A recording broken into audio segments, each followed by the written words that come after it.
It appears that we are living in a world moving so rapidly and under such tremendous compulsions that there is very little to be gained by coming out, saying anything, doing anything, or being anything. Thus we have a tendency to fall back into introversion, even though we may not be what was originally termed an introverted type.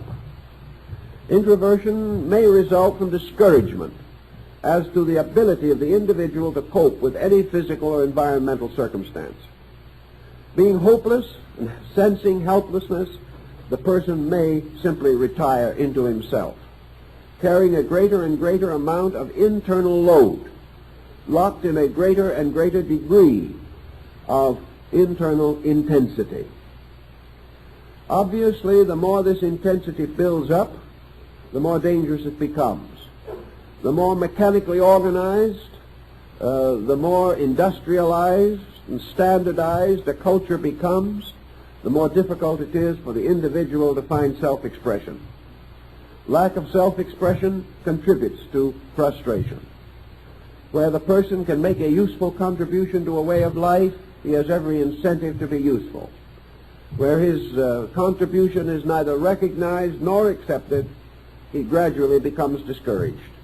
Therefore falls back into himself, building defenses or escapes according to his natural attributes.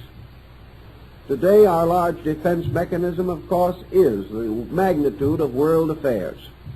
Our escape is into trivia, into any form of unreasonable activity which seemingly gives relief for the moment.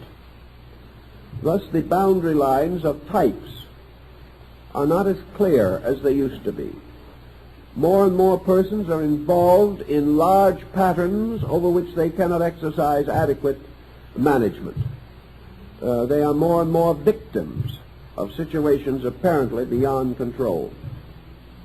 This requires a new ordering, a philosophic ordering of life.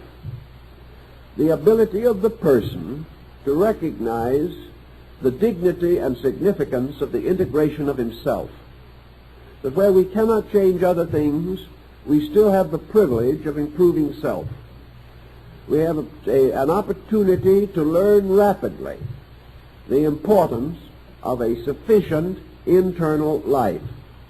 A life that is made rich without the necessity for visible attainments. A life that is purposeful even in a society which may not recognize the purposes with which we are most concerned. The result of a purposeful organization of ourselves is that we do become an increasingly powerful minority of integrated persons whose opinions, attitudes, and achievements are available to society when society is willing to accept them. And also we have then a voice which we can use increasingly for the good of the group. We become less likely to be moved by propaganda and common prejudices. We are not so quickly affected by negative circumstances.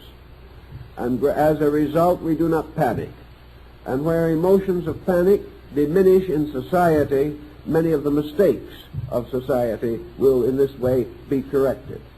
Even today we observe the detrimental result of panic, of mania of masses, of groups of persons moved by propaganda or other forces to excesses not natural to them. These situations must gradually be brought under control. Thus, we have in astrology not only a key to a world pattern, we also have a useful text for the integration of our own natures.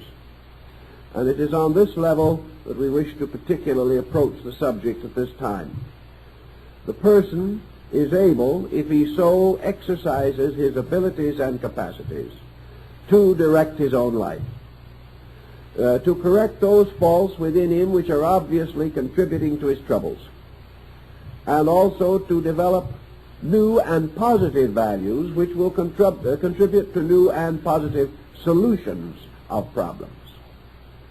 A problem person, to a degree at least, is an impoverished one. A person with problems is usually a person who has not much else but problem. He does not have an adequate allotment of values which are not problems. He is not able to turn from his problem thinking to other constructive, well-organized areas of mental emotional activity. Working with people, I have observed that the person in trouble is usually a person who has not built much of anything but trouble. He has not recognized the possibility of a rich and valuable personal life. He has not given himself adequate mental and emotional outlets of a constructive nature.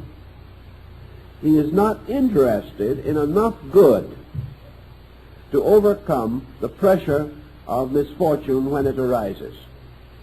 Here we have the same problem that confronts the man retiring from business. If at the age of retirement he has not built sufficient interest, his health will most naturally decline. If, however, his retirement is a new door opening into a well-planned future, he is very likely to break the insurance statistics and collect his funds much longer than he would otherwise.